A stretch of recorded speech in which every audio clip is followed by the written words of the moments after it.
Man, probably a fun fact on me is that I like to read. Like I like to read. That's a lost art nowadays.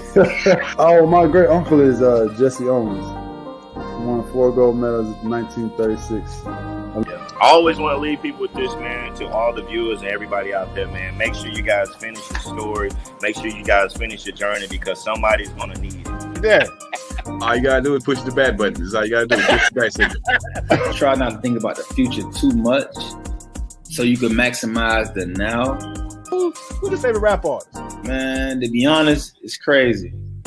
Tupac always been my number one, right? Like he got me through so much stuff, but Lil Wayne has been in the modern day.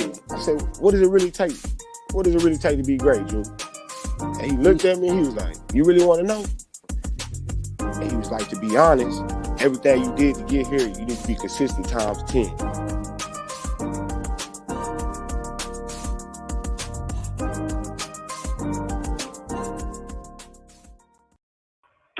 Bam, it's your dude, Uncle Leroy. Don't say the Leroy without the Junior. And tonight is Wednesday, and on every Wednesday at 7:30, we come live with the Nothing But Basketball Show. And of course, it's me and some other people, and me, and some other people, and some other people, and me. But look, we can't get the show started without, bringing up the bros. You know what I'm saying? We got first in the lineup, Coach Hill. Wow, what's that with the partner?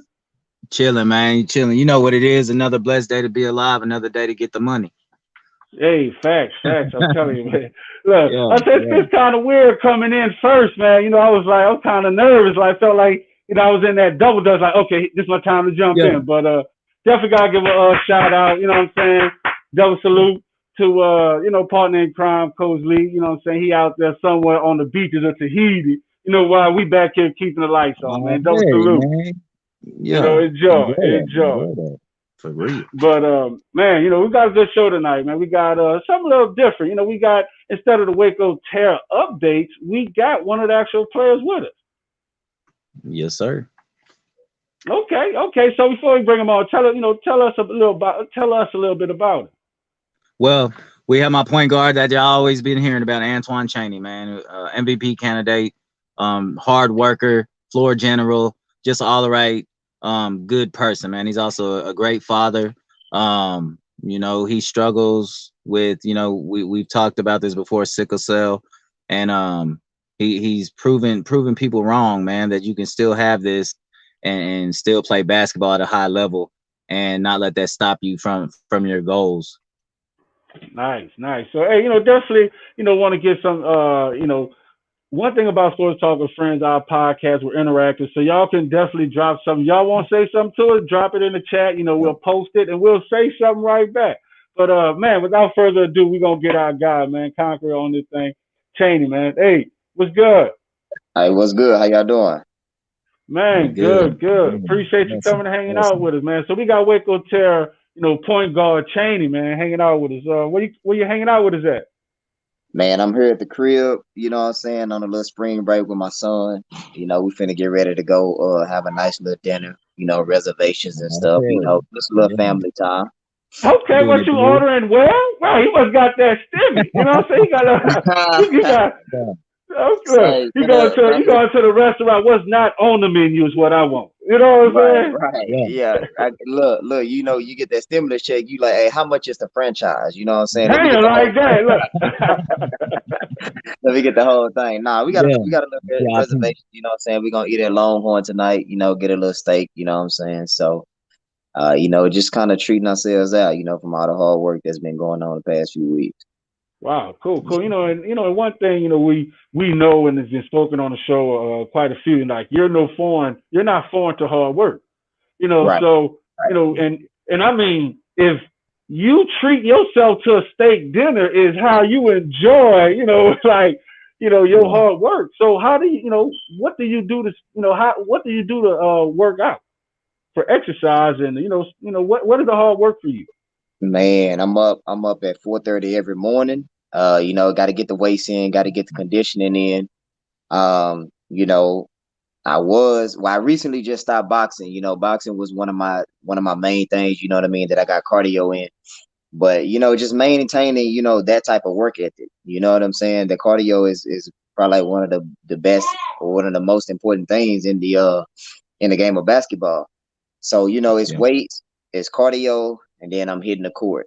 You know what I mean? And I don't have, written down things of like, okay, this is what I'm gonna work on when I hit the court. It comes from a gift that I was blessed with of being in the game, listening to my body during the game, and knowing my weak points, and just being able to be like, okay, in the fourth quarter, I felt, my muscles feeling like this, when a guy played defense like this, or when I did this type of move, coming out of the move, going into the jumper, this is what my muscles felt like. So, it's like, okay, this is what I need to work on. And then when I hit the weight room, I need to strengthen my muscles in this type of situation, if that makes any sense. Hey, it does, and I can actually relate to the part where you were saying about how you make this move and your muscles do this, and what I'm saying, you do this, and like that happens to me quite often. When I get out the bed, my knee go that way, but my body goes that way. You know what I'm saying? Like, hey, so shout out to you for to be able to be on the court and actually sustain some moves like that, man. But all right, so tell us a little bit about yourself. Man, like we'll say, I'm a father first. You know what I mean? Fatherhood come before anything. Basketball is what I do. That's not who I am. So I'm a hard worker. You know what I mean? I'm a therapist. I'm a therapist. 40 hours out of the week. I'm always training. I'm always being a father, being a family man. And shoot, that's really about it. A lot of people. My life is very simple, but it's really, really good. The hardest part of my day is working out. That's it. Wow. All right, so it seems like you get out a lot, So are you in Texas?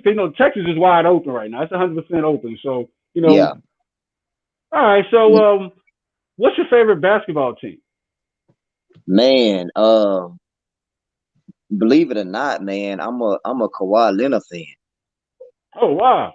Yeah, I'm a Kawhi Leonard fan. Reason being is because number one, his defense is impeccable. You know what I mean? We definitely got to get that to him.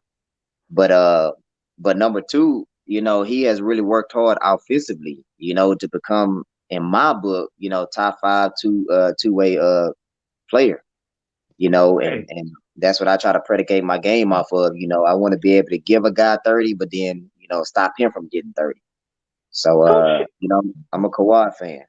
Coach Hill, where did you get this guy from? He said like 3 words. I'm gonna have to ask Google once we get off air what that means. He's like impeccable, inhulable, and something, and I'm like, okay, let me take a note of that. But man, definitely shout out to you on the vocabulary. But three NBA players actually tested positive for COVID-19. So that's what's crazy. So right now, New York, 490 players tested for COVID-19 since March 10th. 3 new players have returned confirmed positive tests.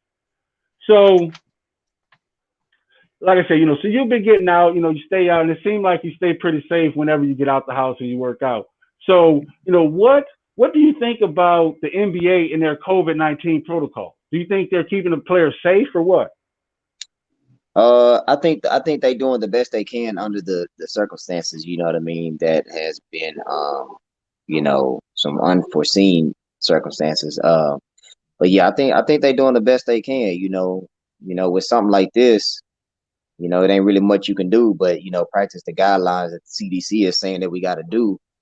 But I mean, they still got to make their money too, so they got to find a way to make sure that them guys are still out there and branding their product the way they need to be branded in order for them to generate that profit.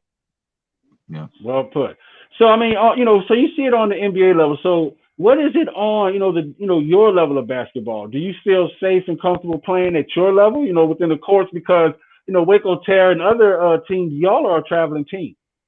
So y'all just don't play in the Waco area. So, what are some of the safety, measures that you take that, and how do you feel with the safety measures within your league? I mean, as far as myself, I just, I wear the mask. You know what I mean? That's probably the best thing that we can do right now. As far as the games and stuff like that, they have pretty good protocols in there. We don't necessarily have to be 6 feet, but in some games, what I'm saying, we may have to wear a mask on the bench and stuff like that. But as far as being in the game, of course, we don't have to have one. But I mean, other than that, we playing against these guys, all the time. Everybody seeing each other all the time. So in my head, it's like, shoot, if we was gonna get Kobe, we would have got it by now. Had it already. Around him. So it's if we're gonna get it, it's inevitable. So ain't nothing we can control. They'll go to words again, man. I'm telling you. I'm gonna have to. Likes them words, man. Well, I see that. You can tell he reads, but what was crazy, because the first time I actually got out and into a crowd was when I came to a Waco Terror game. So I felt like a fish out of water, because I've been keeping the social distancing 100% in my house. So when I actually came to the game, I seen that, and I was kind of impressed with how everyone was keeping up with the guidelines. So definitely shout out to the Waco Terror and the league for doing that. But appreciate it. We're gonna come right back with more of Waco Terror point guard change. But we gotta go pay some bills right quick. So y'all just hang out with us. Hey guys, it's your girl Tamara Moore, former WNBA guard and current head coach at Mesabi Range College. I want to give a big shout out to STWF Media, the big brand, for showing love and always being about those good sports. Make sure you guys show them love. You and your community can join them every week to talk about sports. Shouts out to them, and make sure you check them out.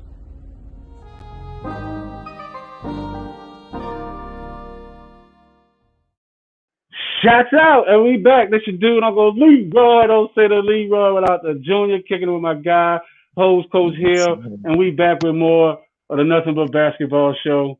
But and we got special guest with us, point guard Nick Chaney. I don't know why I want to call you Nick Chaney, but point guard Chaney, man, what's good?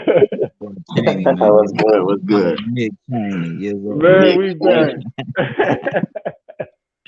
My bad, but hey, so since I gave you a nickname, so what's one of your on-court nicknames? So and it's crazy. It's crazy because my first name is Antoine, but the nickname Twan, what I mean, has really stuck with me. But I hear guys all the time, little guy, what I'm saying, this little guy. That seems to be I guess you can call it a nickname, but it's coming from the opposing team, so I hear little guy all the time, and at first I used to be like, little guy, wait a minute, let me show you what I'm, no, whatever you think you are, I'm that too, you know what I'm saying? Right. But now, I just kind of embrace little guy and just be like, okay, well, I'm a little guy, but let me show you how big I really am, though. I like that. Big bucket. Yeah. Nice. Big bucket. Yeah, pow, pow, pow. But man, so right now, what's been in the news lately is recent is former Dallas Mavericks point guard. Man, I'm telling you, got me. Former Dallas Mavericks center Sean Bradley. He was in a car accident. Yeah. Man, what is that looking like? Man, he was paralyzed. So so we're about to bring this up in a bicycle accident. So former Mavericks center Sean Bradley paralyzed after a bicycle accident.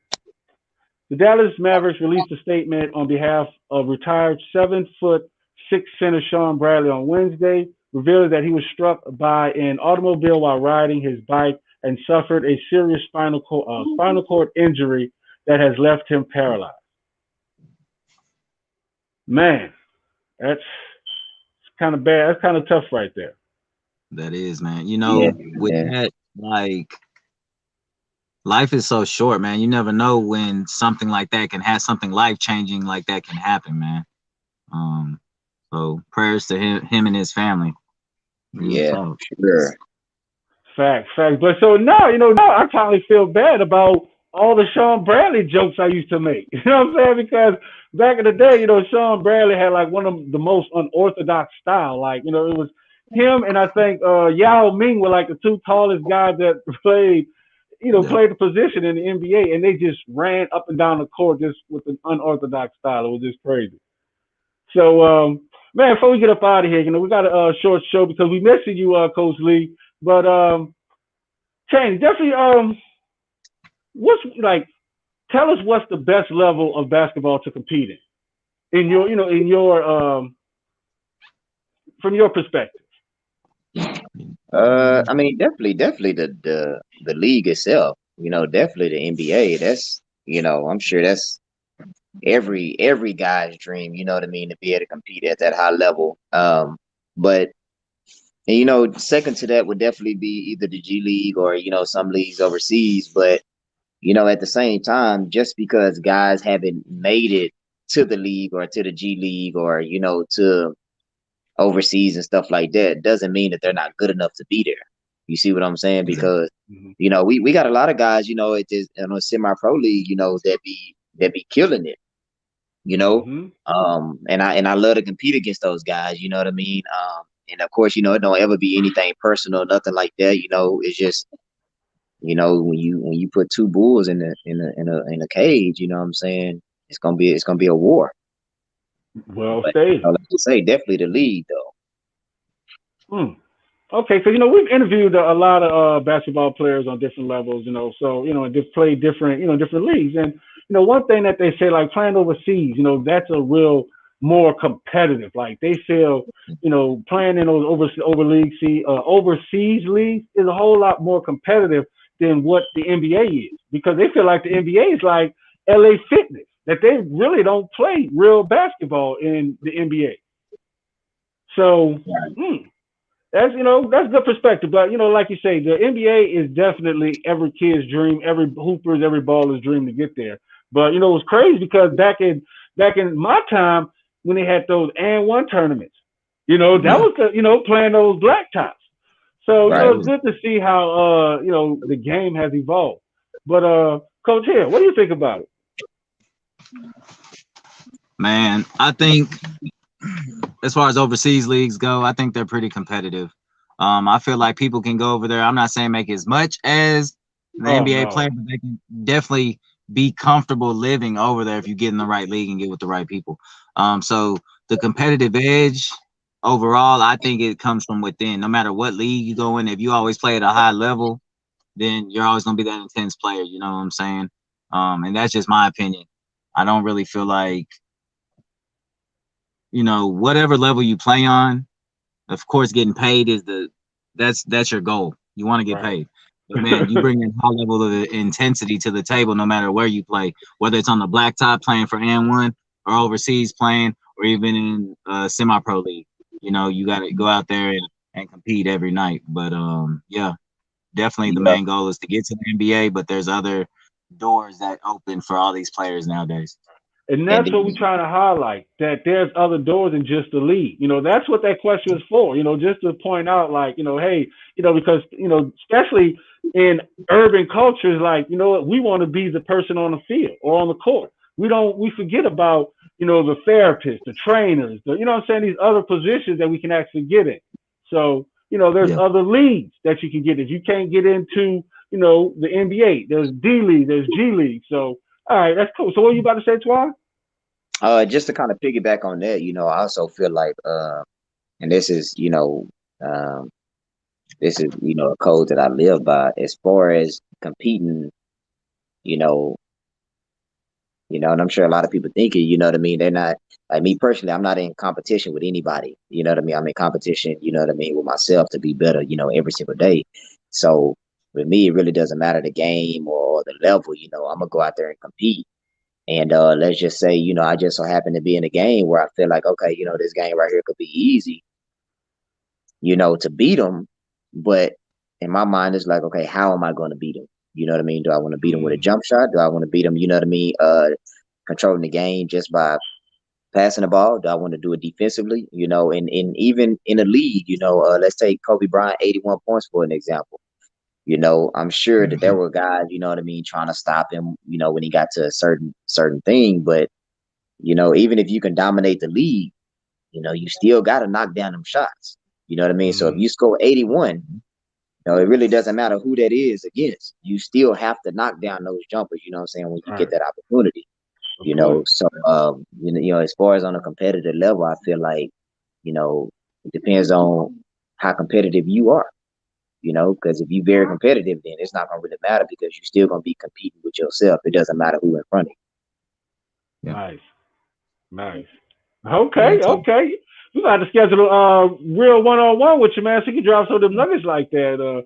You know, before we let you go, you know, before we end the show, you know, how can people find you? You know, where are you at on social media? you. So Facebook, you know what I mean, just Antoine Chaney. On, you know, Instagram is all the same. You know, I'm not really hard to find. You know, if you can't get in contact with me through there, then you know what I mean. I always reach out to Coach Hill. You know what I mean. He definitely can get in contact with me. You know, but you know, I'm not really a social media guy. You know what I mean. I'm not really a social media guy. For me, I feel like it kind of distracts me. I feel like, you know, the time that I spend on social media, I can be with my family or I can be in the gym working out or doing something else. You see what I'm saying? And you know, that don't make me better than anybody else. You know, they just make me who I am. You know, so you know, I rather somebody pick up the phone and text or call me to see how I'm doing rather than looking on the social media to say, oh, okay, that's what he up to. We got to get you back, so we got to explain. You got to explain this. You know, make you better than everyone else. I was like, oh wait, just because you don't have a social media, you better than me? Not at all, man. Not at all. You know, it's. Hey, I'm gonna piggyback off that. If you want to get a hold of Twan, man, feel free to message the Waco Terror basketball page on all social media sites, Instagram, Twitter, whatever, and I'll get him in contact with y'all and we'll take it from there, man. But I do have one question for Chaney, and I'm not trying to brag or nothing like that, but what is your favorite Waco Terror moment? Since you've been playing with me since pretty much 2017, what is your favorite Waco Terror moment? My favorite Waco Terror moment was when you know, that time that I had got real sick. You know what I mean? I got real sick. And you know, that was my first game back. We had a game in Waco and we were playing against the Cedar Park Claws. Yeah. And you know, that's when I was telling you, like, man, you know, you gotta leave me in here. I gotta get some rhythm, you know, I gotta get my legs under me and stuff like that. And you looked me dead in my eyes and you told me, you said, look, Chaney, you know, your health is way more important than this game. You know what I mean? I know what you bring to the table. So therefore, I'm gonna go ahead and sit you down because I know next game, I know that you're gonna be ready. You know what I'm saying? And that really meant a lot to me because, you know, most coaches, they look at their player and they're just like, all right, this is what he can do, you know, woo do the woo. So this, you know what I mean? He wanna stay out there. I know he gonna get it going. But you know what I mean? You look past, you know, me being just a basketball player, you know what I'm saying? At that moment, you looked at me as being a human being, you know what I mean? As another man, you should like, look, man, I can't let you jeopardize your health even more over trying to score some points, you know what I'm saying? And that right there, you know, it really helped me put more things into perspective of just saying, like, you know what? Like, this shit is more than just a game. You feel what I'm saying? And that right there for me was a favorite moment because it defined exactly what that means when people say it's more than just a game. You see what I'm saying? Yeah, real talk. Already. You made me think that you're a pretty good coach there, Coach Hill. You know what I'm saying? We're all grown men at the end of the day. Yeah, like, you know, the confidence in putting on the Waco Terror, you know, and just like, you know, we go to the Dallas area and stuff like that, you know, I know a lot of guys, you know, be like Waco Terror, woo woo. But, you know, and I like it because it's not on a personal thing, but the way that you know, guys want to just be like, all right, let's get this sorry ass team out the court, and then you know, they be like, okay, well, even if win, lose, or draw, they know, like, okay, Waco Terror, they're gonna bring something. You know what I'm saying? They're gonna bring something. So is from my perspective, it's all about a respect thing. You know what I'm saying? Like going against guys in Dallas, I like it. It's very competitive. You know what I mean? Guys don't take it personal. You know what I'm saying? Even talking a little trash here and there, it's just all love. Yeah. Wow. Well, that's what sports is. One thing that when you assume the coach role, you got to know when to throw in the towel, when to pull your players out. So that's what and got to understand and appreciate safety. That's what makes makes to me a coach a cornerman. You know what I'm saying? So that's all. Like shout out to you on that, Coach Hill, because you picture, your player. So man, and that's one thing. People matter. One thing here at Sports Talk with Friends, we're powered by fans. So I got one more question for you. So one thing, like I said, Sports Talk with Friends, we're powered by fans. What was your biggest fan moment? So we ask this question to everyone we interview. So I'm asking you, what was your biggest fan moment?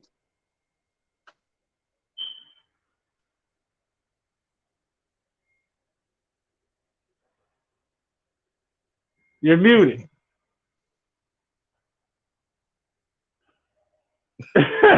Hey, you guys. We can't hear you. Oh, okay. Look, my biggest fan moment. Man, Will, I be having a lot of fans that be talking to me too, man. Fans, man. I want to say my biggest fan. I'm gonna say moments. You know what I mean? As in, a lot of them is when at the beginning of the game, I have a lot of people in the stands be like, rooting for the other team, and they be like, man, y'all letting this little dude do this? Y'all letting this little guy score? And then, towards the end of the game, it changed to like a mutual respect thing. Like, oh, okay, yeah, he came to play.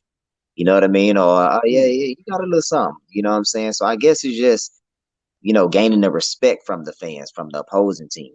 You see what I'm saying? Just all out of love, though. Right. Well, So that's one of the best answers we've heard. That's one of the best answers I've heard. I like that. Yeah. Like, that's how I feel when I be playing. Look, and I don't trash talk fans though. You know what I mean? Home or away. I don't trash talk fans, you know what I mean? Because, them coming out to the game, you know what I mean, is very supportive and stuff like that. But I don't trash talk fans, you know what I'm saying? I don't do that. Wow. Well, that's very, respectable of you. Well, Uncle Leroy, don't say the Leroy without the junior. I trash talk fans, homeboy, teammates. Everybody can get it. So shout out to you as a character, man. But we about to get up out of here. So Coach Hill, you got any shout outs? Man, I just want to shout out Cheney for coming on tonight, man. Appreciate you. Shout out Coach Lee for doing what he do. Enjoy yourself. And shout you out, man. Shout out the fans that make Sports Talk with Friends what it is, man. And shout out to the Waco Terror. You already know, man. We love y'all, man. We love everybody, and we're gonna put on this weekend, man. I'll post in the group what time the game is. As soon as they post with their unprofessional selves, don't ever post what I mean. I didn't mean to say that, but dang, like it's Wednesday and we don't know what time the game is. We got, like I said, we got families and stuff to do too. So I mean, it's really important about it. But yeah, wasn't throwing shade on nobody, but just hey, shout out to them too, man. If they watching, we need to know what time the game is. He might not be throwing shade, but I'm throwing shade. But yeah, you know what I'm saying. So this dude over Leroy about to get up out of here. Hey, so I got to ask. So Chen, you want to do the closing of the show? Can you bless us with the closing of the show? You gonna close us out? Yeah. What I gotta do? What that consists of? Oh, see, I can't understand the word, but we should do it over Leroy. Don't say the Leroy without the Junior. No, man. Okay, it's your show, man. I'll let you handle it.